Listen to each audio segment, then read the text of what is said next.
Olá, mecânico automotivo, seja bem-vindo para mais uma temporada da Tríade do Mecânico.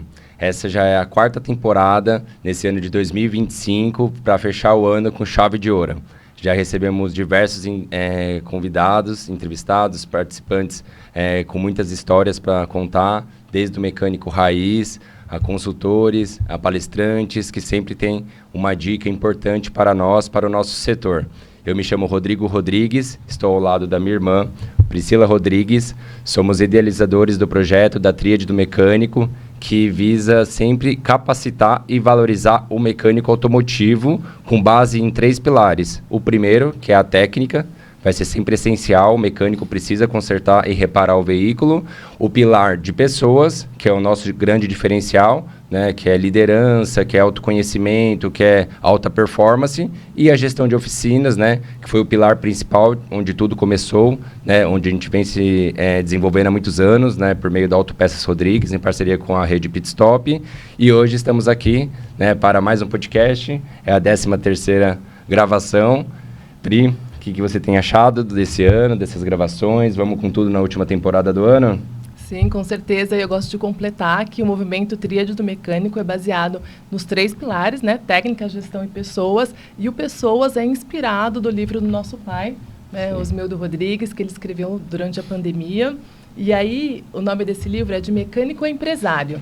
Eu gosto de mostrar aqui sempre porque ele conseguiu, né, prosperar na vida com a profissão de mecânico. Ele saiu do interior de Minas Gerais, veio para São Paulo com dinheiro para passar um mês, né, o telefone de um conhecido no bolso que a mãe dele deu para ele e que o bem mais precioso que alguém pode ter, que é um ofício. Ele já veio com o ofício de mecânico e ele conseguiu prosperar na vida a partir do ofício de mecânico. Então, aqui nesse livro ele conta como que ele conseguiu prosperar e o mais bacana é que o que ele destaca são as habilidades comportamentais, né? Foco, resiliência, determinação, pensamento positivo. Ele sempre foi de positivo, ele sempre foi de fazer, ele sempre foi resiliente, né? Nunca foi de reclamar, não gostava de ficar perto de gente que se vitimizava. Então, isso fez ele prosperar, né, na carreira e na vida. E ele conta a história dele aqui e é a nossa inspiração para os mecânicos, né? Então, eu fico muito feliz de dividir a história dele com vocês e de trazer convidados que têm histórias parecidas, convidados que têm dicas para a gente conseguir tornar, né, um mecânico um empresário. Porque a partir do momento que você abre a sua oficina, você passa a ser um mecânico e empresário. Isso, ainda bem que ele deixou esse grande legado para todos nós, né? Serve como inspiração, né? E nosso convidado teve a oportunidade também de conhecê-lo pessoalmente, de conviver durante um período. Com certeza trocaram muitas ideias inspiradoras, né? E eu tenho um prazer em anunciar para vocês quem é nosso convidado de hoje, Paulo Souza, consultor da rede Pitstop. Nos conhecemos aí há mais de 10 anos, tranquilamente, né, Paulo? Depois você me ajuda a refrescar quanto tempo faz, mas a gente já está na rede Pitstop há 15 anos, né, Paulo? Você já estava no início, quando a gente entrou na parceria, ou foi um pouco depois que você entrou? Não, eu entrei praticamente no início da rede, né? A rede, ela iniciou ali por volta de 2008, né? E 2009 eu já estava fazendo parte do grupo técnico da rede Pitstop. Então, praticamente do início, não posso dizer do zero, marco zero, mas sim, quase do marco zero, né?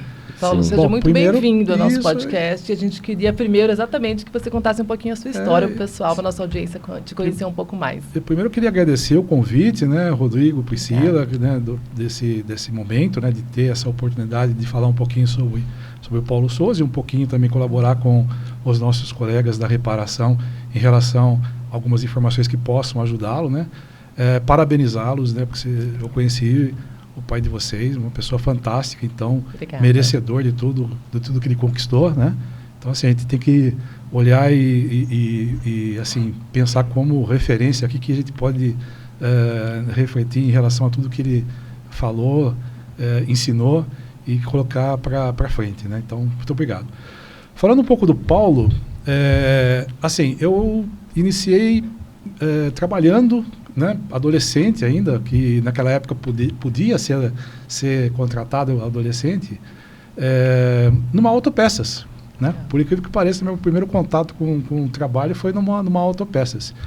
E logo em seguida eu prestei Senai, fiz Senai por uma empresa, né, uma empresa alemã, a Bosch, de Campinas. Legal. Então eu passei a fazer Senai juntamente com a Bosch. Depois, formado no Senai, eu fui para dentro da indústria propriamente dita, né? E fui diretamente em setores sempre ligados à parte automotiva, né? É uma indústria de autopeças, né? Bem reconhecida, mas eu fui para a parte mais assim voltada para a parte automotiva. Por quê? Porque eu fui trabalhar lá e fui desenvolvendo meus estudos também, né? Fui desenvolvendo paralelamente meus estudos. E tive a oportunidade de trabalhar na engenharia, né? Na engenharia de desenvolvimento de produtos dentro da Bosch. E por incrível que pareça, eu entrei aqui com vocês e encontrei algo que posso aqui mostrar. Pode, claro. Na engenharia, eu tive a oportunidade de fazer parte do grupo, né, que desenvolveu a primeira injeção eletrônica no Brasil, que foi para o Gol GTI, né? Então eu fiz parte desse grupo, tenho orgulho disso, né, porque foi muito bacana, um grupo maravilhoso de colegas que a gente tinha na época, né? Ainda tenho eles ainda, a gente se encontra de vez em quando, mas nós fizemos então o desenvolvimento desse primeiro veículo nacional, né, com sistema de injeção eletrônica, o famoso Gol GTI, né? Que legal. Isso foi muito bacana. Logo em seguida, da engenharia, eu fui para assistência técnica. Por quê? Porque a rede de serviço precisava se desenvolver em relação a essa tecnologia e eu fui, então, desafiado, vamos dizer assim, né, de fazer esse trabalho, capacitar a rede de assistência técnica nos sistemas de injeção, não só do Gol GTI, mas de todos os outros que vieram depois. E tive o prazer também de desenvolver a rede de serviço autorizado Bosch, o famoso Bosch Service, né? Depois eu vim para Pitstop com muito orgulho, estou há 16 anos na Pitstop. Legal. Faço parte da consultoria técnica, né? Então, são consultores de operação que atendem as lojas de autopeças, que são clientes do grupo, e essas lojas muitas vezes têm, né? Algumas delas têm também a parte de prestação de serviço, oficina mecânica. Então, é nesse momento aí que nós entramos para dar esse apoio, essa sustentação também, né? Então, um pouquinho do Paulo é isso, né? Resumidamente.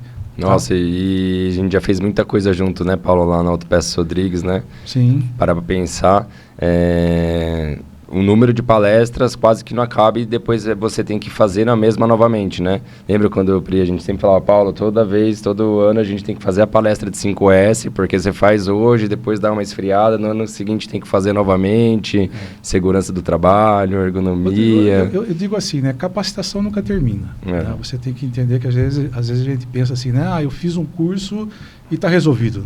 Mesmo uma engenharia ou um curso de graduação que seja, né? É um período. É um período. Passou aquele período, não significa dizer que você é, assim, expert nos assuntos que estão ali. Por quê? Porque a cada ano muda alguma coisa. Se você não estiver acompanhando, você fica defasado, né? Então, você precisa estar sempre se capacitando. E no caso nosso, né, no caso especificamente de temas como esse que você comentou, de normas regulamentadoras, de 5S, né, o famoso 5S, assim, todo ano tem que relembrar, né? Porque o ano seguinte tem algo diferente que aconteceu dentro daquela empresa que foi para melhor ou não. E o que foi para melhor a gente tem que reforçar, e o que não foi, a gente também tem que dar uma chacoalhada, vamos dizer assim, né, para o pessoal acordar e ver o quanto de benefício é para ele próprio, né, para a pessoa que está ali no ambiente, para a pessoa que pratica aquilo que nós procuramos orientar. Tá? E o ambiente de trabalho é tudo, né? A gente que passou por uma reforma, né, não tão grande, mas uma pintura na empresa toda, todo mundo comenta que é um outro ambiente de trabalho, é um ambiente mais agradável, mais limpo, dá até a impressão de mais moderno e você não muda muita coisa, né? Sim. Você muda talvez a disposição de alguns equipamentos, no caso do centro automotivo, e o pessoal elogia bastante. Tem cliente que já olha assim, entra, e depois agora cabe a gente manter, né, nessa mesma organização nível, e limpeza, né? Rodrigo, eu digo sempre assim, né? É o nosso cartão de visita, né? É a nossa casa. Nossa casa produtiva, vamos dizer assim, né? É onde nós temos ali o nosso ganho do dia a dia. Então, da mesma forma que quando eu chamo uma visita para a minha residência, eu quero que ela encontre da melhor forma possível, organizada, limpa, né? Do jeito que ela seja, né? Não é humilde, mas limpa, organizada. Ponto. Então, não importa o tamanho dela, se é de 50, se é de 500 metros quadrados, não importa. O importante é que ela esteja aconchegante para quem chegue, né? Quando nós vamos para dentro da oficina mecânica, é igual. Nós não podemos esquecer isso. É igual. Ótima comparação. Né? A pessoa que chega, ela, por menor que seja a oficina, por mais humilde que seja a oficina, ela repara se está organizada, ela repara se está limpa, ela repara se o mecânico está pronto para atendê-la, né? Atender de forma que preserve o seu patrimônio, que é o seu veículo. Né? Então, assim, cada ano a gente precisa repetir para reforçar esses conceitos, não tenha dúvida. Paulo, e assim, falando com esse mecânico que se tornou empresário e que às vezes ainda não caiu essa ficha de empresário, né? Uhum. Qual que é a primeira coisa, ponto de atenção que o mecânico tem que ter na sua oficina que represente isso, né? Que ele é um empresário. O que você acha que ele tem que olhar assim para entender, né? Que ele é um empresário? Essa é uma questão bastante interessante, Priscila, porque é diferente dono de empresário, né? Então, quando a pessoa é dona, ela tem aquilo para si, mas não necessariamente ela faz um empreendimento, né? Ela está fazendo um empreendimento que é a questão do empresário. Então, a gente observa muito a questão do mecânico, do colega nosso, trabalhando, mas não vendo o dinheiro na conta. Né? Ele trabalha muitas vezes bem, ele tem capacitação técnica para atender a contento o seu mercado, né? o cliente que está ali buscando a reparação do seu veículo. Vira sábado, vira domingo, vira feriado, vira madrugada e não vê a conta bancária da mesma forma que vê a sua saúde, né? Muitas vezes debilitada em função do excesso de trabalho. Então aí ele tem que entender, eu estou sendo dono, eu preciso começar a ser empresário. E empresário é voltar para o seu negócio e falar, na parte técnica eu estou muito bem, porque muita gente me procura, senão eu não teria demanda. Né? Então, se carro está sobrando aqui na minha oficina, é porque eu sou bom. Eu reparo, eu diagnostico e eu faço o serviço de acordo. Mas eu não estou vendo o meu resultado. Por que não está vendo o resultado dele? Porque está faltando o lado do empresário. Qual é o lado do empresário? O lado da gestão. Né? De gerir o seu negócio de forma adequada, de entender que aquilo é uma empresa que tem que ter, no final das contas, aquela relação que a gente chama de ganha-ganha. O cliente sai satisfeito com o que eu fiz e eu fico satisfeito com o que eu recebi. Que seja justo. Né? Então, ele precisa um pouco focar, um pouco assim, modo de dizer, né? Humildemente, mas ele precisa focar a questão da gestão. Né? Às vezes ele não tem essa capacitação. Às vezes a capacitação dele é a técnica. Então, ele tem que ter a humildade suficiente para buscar alguém. Seja parente, seja um terceirizado de confiança, seja lá quem for. Mas tem que ter alguém que olhe os números, que olhe os indicadores e que, junto com ele, discuta para melhor ter resultado no final do mês. Basicamente, eu entendo dessa forma a questão entre o dono e o empresário do negócio, principalmente da oficina mecânica. A gente fez um evento da Tríade do Mecânico em BH, e um dos palestrantes realmente falou isso. Se você é um ótimo técnico, pelo amor de Deus, não vai para a gestão. Continua fazendo seu serviço bem feito, repara os carros com maestria, mas coloca a sua esposa, contrata alguém para fazer a parte de gestão. Porque, às vezes, se você não tem habilidade nenhuma de gestão, você pode se enrolar e, ao mesmo tempo, não vai estar sendo um excelente técnico para fazer o reparo do veículo, né? Então, coloque alguém, mas coloque. Né? Para ontem, se você não tiver ainda, essa dica ficou muito na minha cabeça, porque não é porque hoje em dia não está sendo feita a gestão da oficina que você tem que parar tudo e fazer. Se não tiver ninguém, você vai ter, né? Que realmente dedicar uma parte do seu tempo para poder fazer essa análise de números. Mas se não, coloque alguém e continue fazendo o seu serviço da parte técnica, enfim. Nesse caso, eu só completo um pouco, que eu acho que, assim, às vezes eu não tenho habilidade para isso. Mas como eu sou o dono, sou o empresário, eu preciso ter um mínimo de conhecimento e de habilidade para até conferir de quem está fazendo certo, ou entender um pouco. Então, eu acho que uma pessoa, quando abre um negócio, uma empresa, por mais que ela não seja especialista, ou que ela não goste, ou que ela não entenda muito, ela precisa se dedicar o mínimo necessário para poder acompanhar os números e os resultados, mesmo que seja outra pessoa fazendo. Então, assim, deixar totalmente, ou ter essa visão que, eu não quero isso, outra pessoa quer, eu acho que como dono e como empresário não é uma boa estratégia. Eu Exato. acho que precisa ter um mínimo de conhecimento ali para acompanhar os números, para acompanhar o que está acontecendo. Pode ser que não seja a pessoa que vai ser a responsável, que vai pôr a mão na massa, que vai analisar, mas o dono da oficina, né, o empresário, que é a pessoa que está ali no contrato social, ela precisa entender pelo menos um pouco. Os famosos KPIs. E falando de KPIs, Paulo, na sua opinião, para aquele que está começando a entender que precisa ser um gestor, independente se é ele ou se é alguma outra pessoa que trabalha no time que vai trazer esses números, quais são os... Vamos começar pelos 3 principais KPIs que a pessoa tem que acompanhar, esse gestor, e depois vamos avançar para 5, para já dar um segundo passo, na sua opinião, para que ele esteja ali, pelo menos, fazendo o básico bem feito. Tá. Rodrigo, deixa eu só, Priscila, você colocou perfeitamente, né? Se eu não tenho capacidade para gerir, eu, no mínimo, tenho que conhecer os... vamos dizer assim, o básico para poder discutir. Sim. Né? Porque se eu fico totalmente leigo, deixo na mão de, mesmo que seja de uma pessoa que seja próxima, família, né? Eu preciso entender o que ela está falando comigo para eu poder tomar as ações. Porque senão ela vai falar e vai ficar assim, tipo como se fosse uma ordem, né? E se eu não entendo daquilo. Então, realmente, tem que ter o básico, né? Mesmo que a pessoa não vai gerir, precisa ter o básico para poder entender e tomar as ações. Com relação à sua pergunta, Rodrigo, ela é interessante também, porque muitas pessoas às vezes perguntam, né? Paulo, qual que é o ticket médio de uma oficina? Eu falo, olha, por que você quer saber? Não, porque eu quero saber se a minha está bem, se não está bem. Olha, existe assim um valor médio de mercado. Não é uma receita de bolo e nem uma verdade absoluta, né? A gente não pode cravar esse valor, né? Mas é X reais. Eu estou bem. Com esse valor, Paulo, eu estou bem. Mas minha empresa nem tanto. Então, o que significa isso? Significa o seguinte: senta numa cabine de um avião e olha para ver se tem combustível. Tem combustível? Tem. Põe ele para voar. Você sabe para onde você vai? Você sabe interpretar a bússola?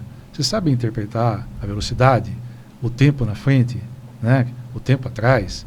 Eu não sou um piloto, então não consigo dizer todas as situações de instrumentos que estão ali no painel. Mas só o combustível não resolve. Eu tenho que saber interpretar todos os demais, né, instrumentos para poder guiar corretamente essa aeronave. Na oficina, a mesma coisa. Não adianta eu falar para você que o ticket médio é X, o seu ticket médio está nesse valor e você achar que a sua oficina está boa. Não, mesmo porque, Paulo, desculpa te interromper, às vezes esse ticket médio não é o suficiente para cobrir os gastos daquela oficina. Sim. Então, às vezes, tá bom, não tá bom, porque para você não tá bom, para você tem que ser outro valor, né? Exato. Que daí é o índice da última linha, né? Que você fala, né? O que manda é a última linha, né? É a última linha. Então, assim, o ticket médio seria o primeiro, eu tenho que acompanhar meu ticket médio, né?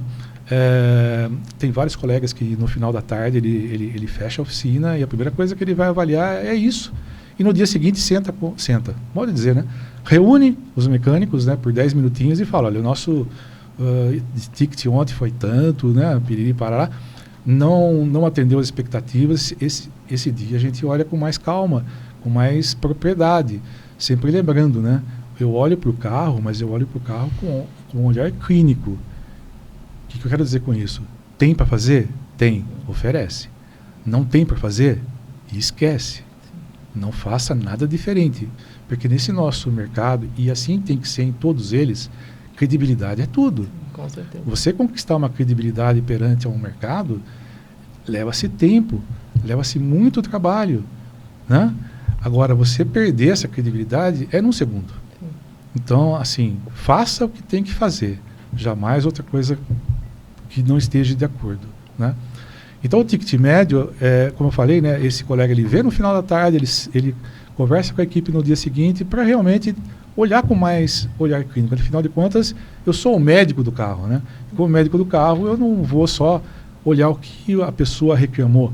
Pode ser que tenha outras coisas que precisam ser feitas. E, lógico, eu vou deixar sempre a decisão do cliente de autorizar ou não, né? Mas eu vou buscar explicar para ele, né, em todos os detalhes, no português e não no tecniquez, no português, para ele saber do que eu estou falando, né?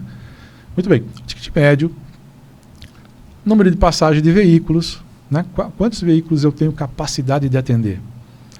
Então, quantos boxes eu tenho? Quantos elevadores eu tenho? Quantos mecânicos, né, oficiais eu tenho? Baseado nisso, eu tenho uma média de carros mínima para atender, né? Então, eu estou com essa média?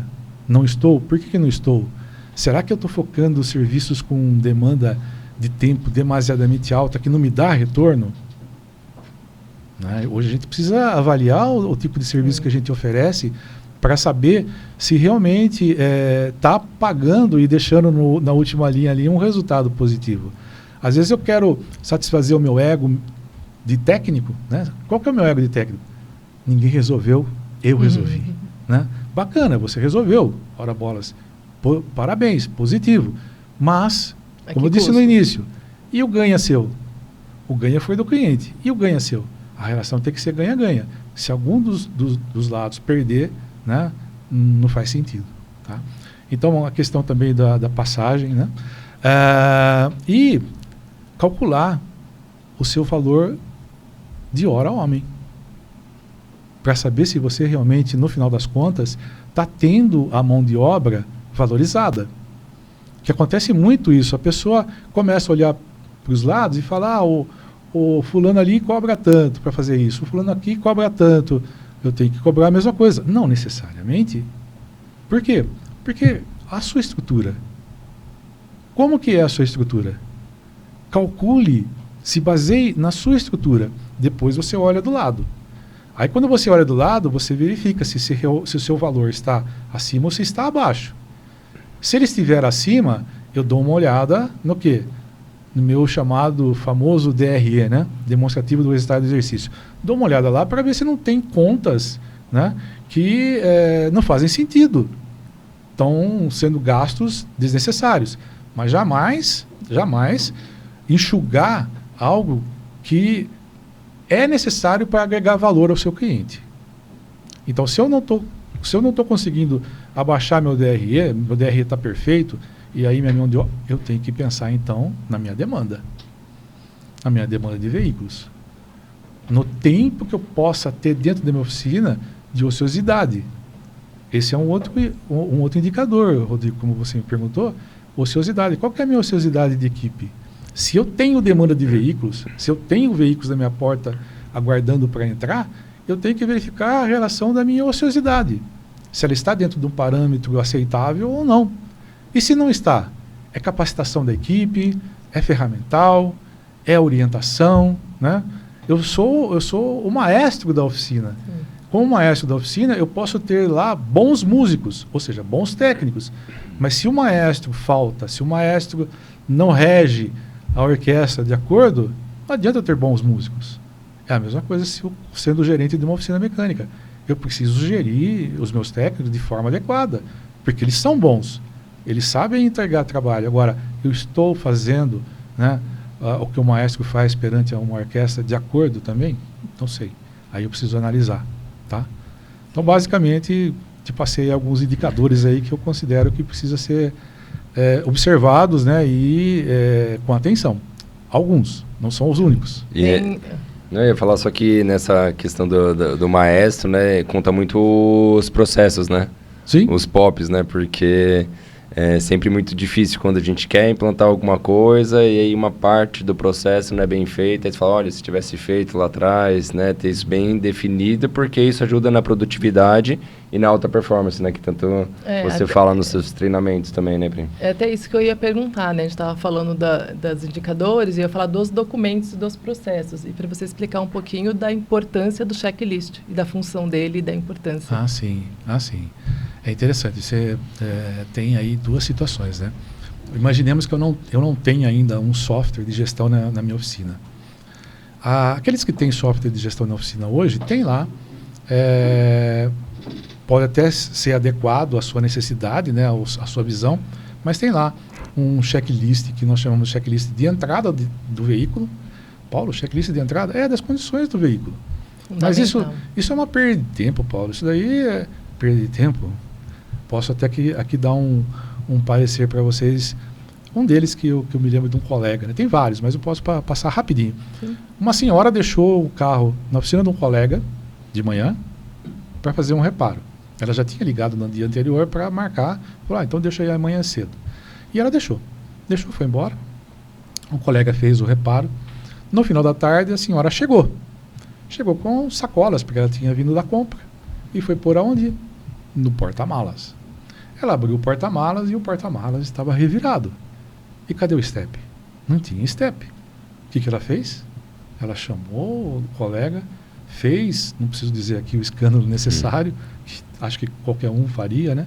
E ele falando, olha, não, mas eu não abri o porta-malas, não precisava em momento nenhum abrir o porta-malas, mas isso aqui foi na sua oficina, você é responsável. Bom, enfim, já dá para perceber.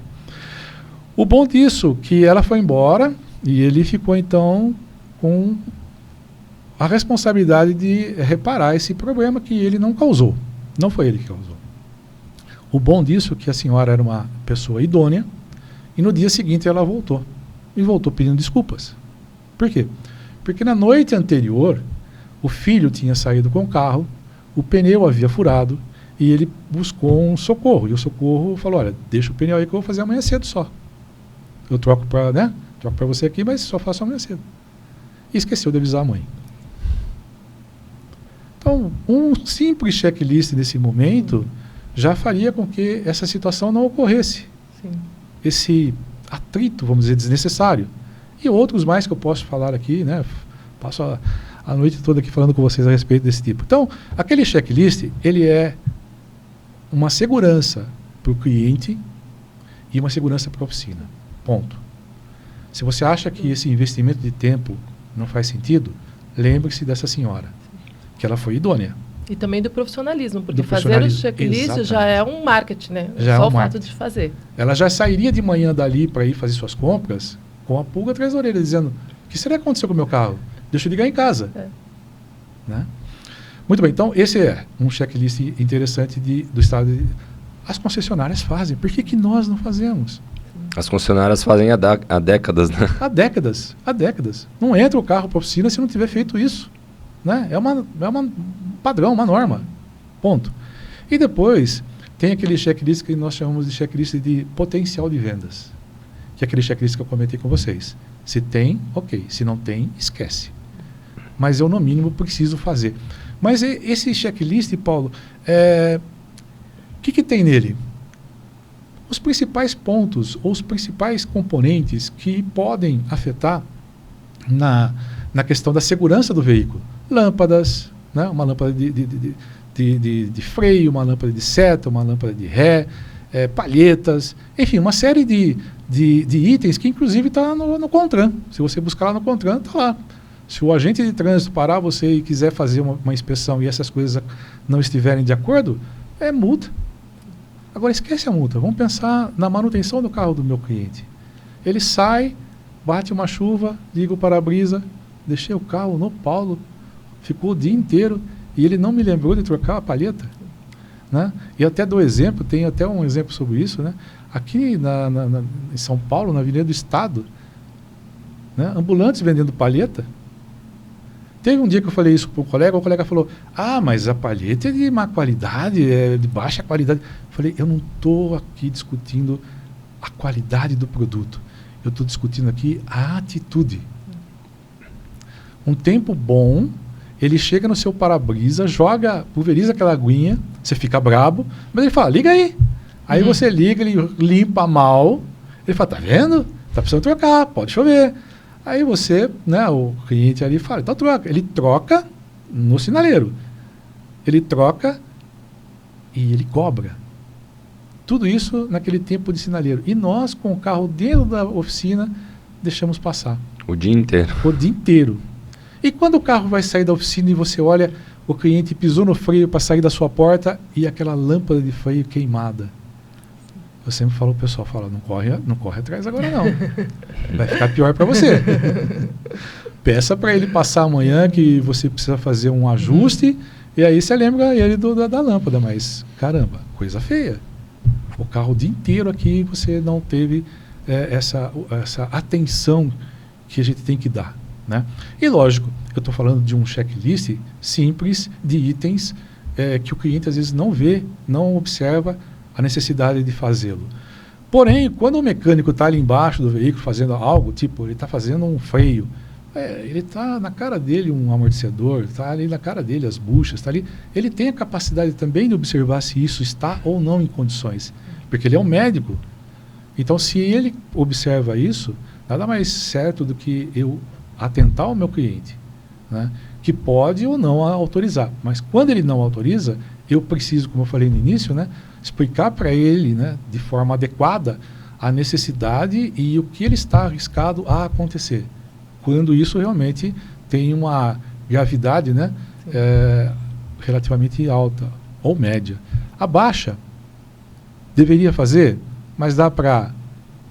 eu diria o seguinte, né, eu não gosto de deixar o carro que saia da oficina sem tudo resolvido, né? Então, buscar falar para o cliente tudo que é necessário realmente para ele poder entender e deixar a responsabilidade, no caso, para ele. E tem aquilo que você sempre falava pra gente, no mínimo vai ficar no radar, né? No mínimo você vai ficar falou no radar. para ele, daqui uns 3 meses, daqui a bom parcelamento do serviço que ele fez agora, ele voltar lá no Paulo e vou fazer o serviço. Isso não podemos esquecer, né? Isso tem que ficar no orçamento registrado. Eu ia comentar com isso também. Né? Essas coisas não podem ficar no ar, isso aqui tem que ficar registrado. Tem que ficar registrado de forma que ele saiba que informado ao cliente que precisaria, orientado para trocar alguma peça e o cliente não aceitou, não autorizou por N motivos, né? Inclusive o checklist que eu comentei também, tem alguns clientes que eles se sentem um pouco assim, tipo, puxa, quer fazer um checklist para vender? Não é necessariamente para vender, mas é para ter uma rotina. Sim. É para ter um roteiro, né? Porque às vezes eu posso olhar o carro de uma forma, o Rodrigo de outra, a Priscila de outra. Então, quando você tem um checklist, todo mundo olha da mesma forma, né? O roteiro. Às vezes ele se sente incomodado. Então, quando você solicita a ele, né, a autorização para aplicar o checklist, a maioria que autorizou, né, acaba realmente autorizando também, não só fazer o checklist, mas autorizando também fazer o serviço. Isso é um dado interessante.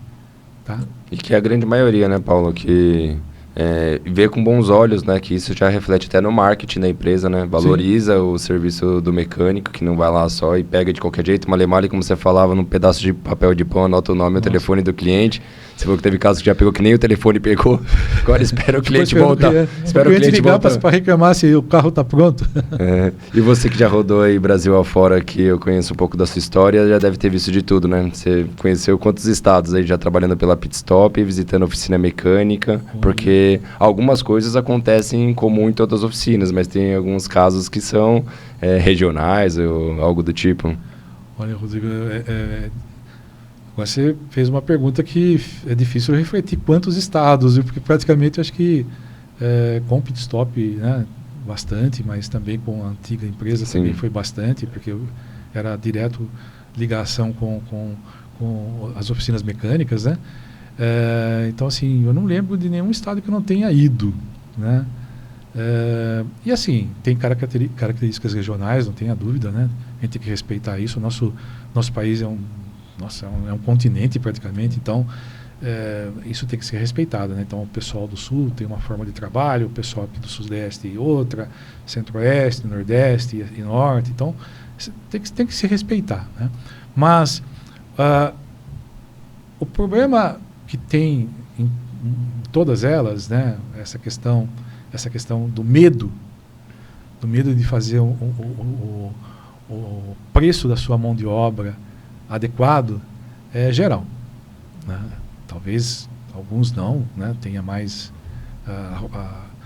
seja mais arrojante nisso, né, mas grande parte fica fazendo a questão da precificação com base, como eu falei, né, no seu concorrente e tudo mais. E eu sempre digo o seguinte, olha, se você pegar as outras profissões elas dão um valor adequado à sua hora trabalhada, né, ao seu tempo. E quando a gente vem para a nossa área, para a área de mecânico, né, para a área de oficina, a gente percebe esse tipo de situação que a gente fala, puxa, não faz isso, né? Eu sei que, diferente de uma concessionária, né, nós não cobramos por hora trabalhada, a gente cobra por empreitada, que eu chamo, né? Ou seja, quanto fica para fazer o freio daquele carro? O freio daquele carro fica tanto de mão de obra, faz o preço cheio. Eu não falo tanto por hora. A concessionária não. A concessionária fala tanto por hora e é tantas horas. Se passar daquele tempo, prejuízo. Se fizer antes do tempo, dinheiro no bolso. Mas quando nós fazemos o cálculo da mão de obra, eu preciso fazer por aí para entender se vai realmente cobrir, né, no mínimo, os meus custos fixos. A minha mão de obra, no mínimo, ela tem que cobrir meus custos fixos. Só que só cobrir os custos fixos é 0 a 0. Eu não quero isso. Eu quero uma margem também. Né? Porque eu não vou ter minha margem na peça. Eu não sou um lojista. Também tenho, né, que ter. Mas eu não sou exatamente um lojista. Eu sou um prestador de serviço. Então, meu foco primeiro é a mão de obra. Eu tenho que fazer esse valor adequado. Né? E aí, quando você perguntou em relação a todos os estados, quando a gente conversa com a oficina do Sul, quando a gente conversa com a oficina do Norte, Nordeste, a gente encontra sempre essa dificuldade, né? Como é que eu posso dizer, essa trava de realmente eles fazerem um cálculo e falar, peraí, agora eu sei quanto que é a minha necessário, né? Para eu ter coberto o meu custo fixo mais a minha margem que eu quero, eu já sei quanto é necessário. Eu preciso agora verificar o tempo que cada mecânico meu, ou o tempo que na minha oficina, o profissional leva para fazer determinado serviço. Aí entra aquela famosa tabela tempária, né? Ah, mas a tabela tempária cria a sua.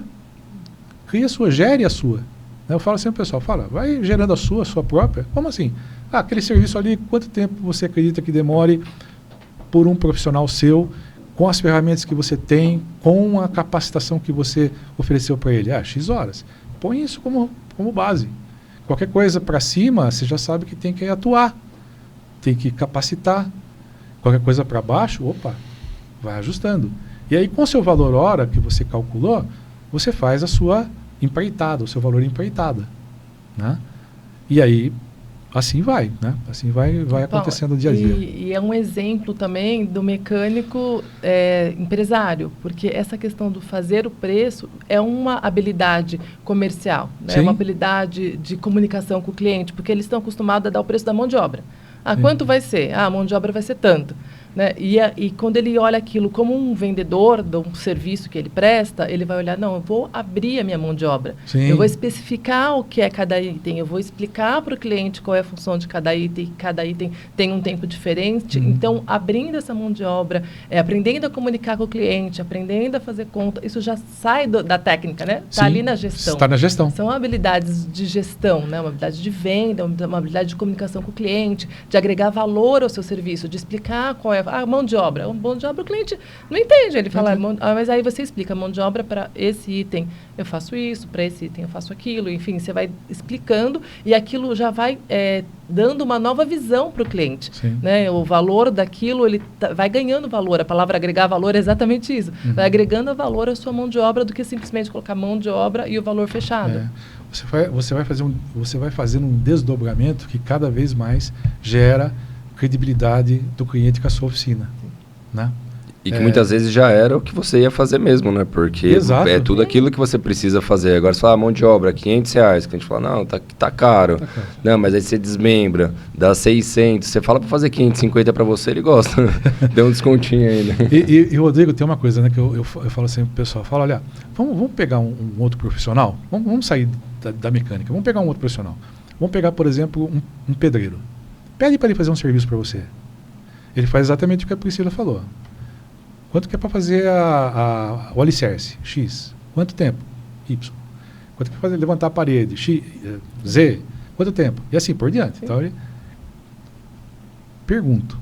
Se você falar para ele, olha, eu acho que está muito caro. Ele fala para você, o quê? Busca outro. É o meu valor. É o meu valor. Para eu sair de casa e fazer esse trabalho que te deixe, né, satisfeito, eu também tenho que, né, de novo, eu também tenho que estar satisfeito. Se para você está insatisfeito com o valor, imagina no final das contas a gente vai ficar aqui brigando, né? E nós? o mecânico. E acontece a mesma coisa, porque o pedreiro, ele colocou tudo no orçamento, só que durante a obra surgem outras coisas Exato. que não estavam no orçamento. Então ele fala, se você quer acrescentar essas coisas, passa um novo orçamento, revisa o orçamento, pega a aprovação, só faz se for aprovado. Exato. Então é muito parecido também com a... É bem isso. com essa Que é importante também o dono de oficina, né, não só o mecânico que a gente vem falando, também falar que é um pré-orçamento, né? Sim. Porque muitas vezes aparecem outras, né? Isso diariamente acontece, né? Até como fazer um orçamento 100% fechado e não já ter essa abertura com o cliente na hora que você está recebendo o veículo ou na hora que você passou o orçamento posteriormente. Sim. Isso é bem lembrado, Rodrigo, porque muitas vezes você, vamos dizer assim, você crava o orçamento e fala, olha, o seu problema é querendo mostrar que você às vezes conhece mesmo, mas calma. Muitas vezes aquele problema que o cliente veio reclamando e você também encontrou foi provocado por um outro que você talvez não esteja vendo ou você talvez não associou, né? Então eu tenho que lembrar o seguinte, olha, eu tenho um problema aqui, né? E o técnico que desenvolve essa questão, ele fala, olha, eu preciso primeiro resolver isto que está aqui no diagnóstico e verificar se isso que está acontecendo, ou se isso que aconteceu, que já está diagnosticado, não teve uma outra fonte.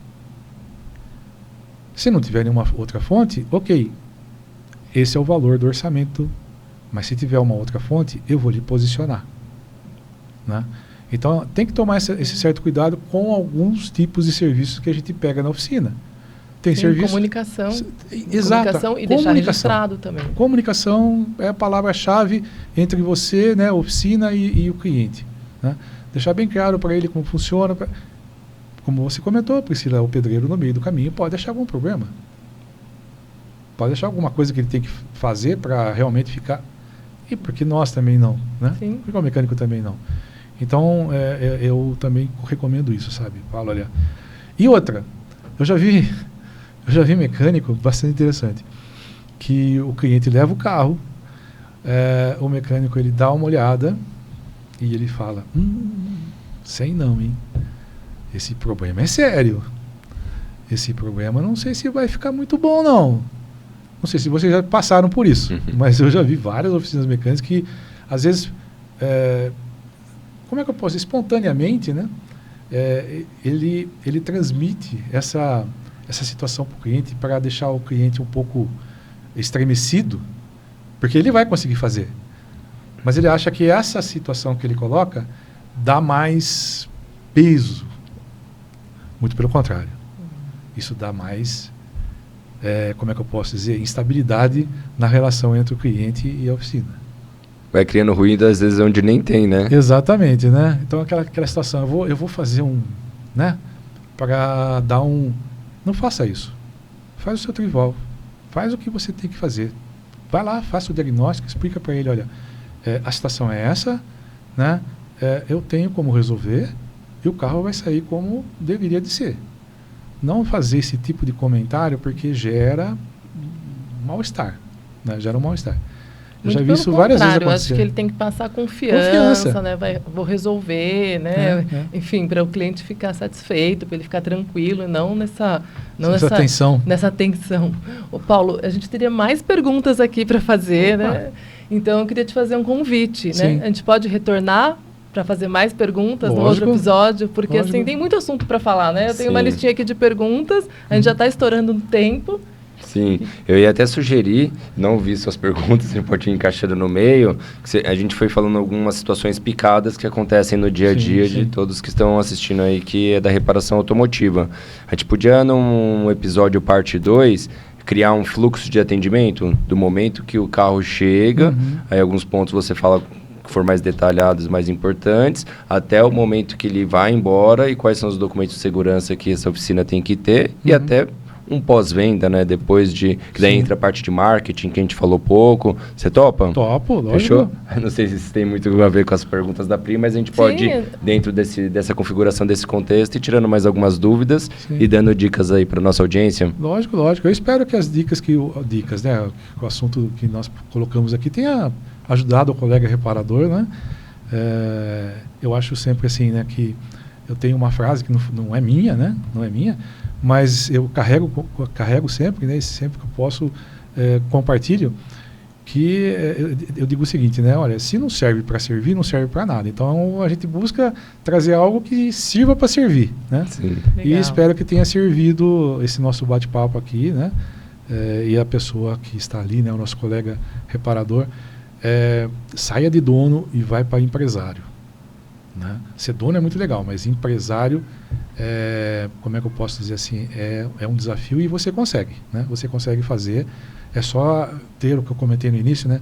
A humildade de saber que precisa de ajuda, seja você que vai fazer, como o Rodrigo falou, ou seja como a Priscila falou. Conheça o que precisa ter de detalhes na parte gerencial para você ter alguém que faça e poder discutir com ela e aplicar as ações necessárias para o seu negócio cada vez mais ser rentável, né? E não ser algo que simplesmente te estressa no sentido de tempo, porque com certeza satisfação tem em função do trabalho, porque é satisfatório resolver os problemas que a gente encontra dentro do carro, né, ou no carro, e saber que a gente tem capacidade para resolvê-lo, né? Isso massageia o ego do mecânico, né? Massageia o ego técnico, né? Mas eu preciso ter retorno. Tá? Você falou ser dono é legal, mas ser empresário é melhor ainda, é isso? É melhor ainda. Então tá bom. Obrigada, viu, Paulo, eu que pela agradeço. participação. Nos encontramos aqui no próximo episódio. Boa.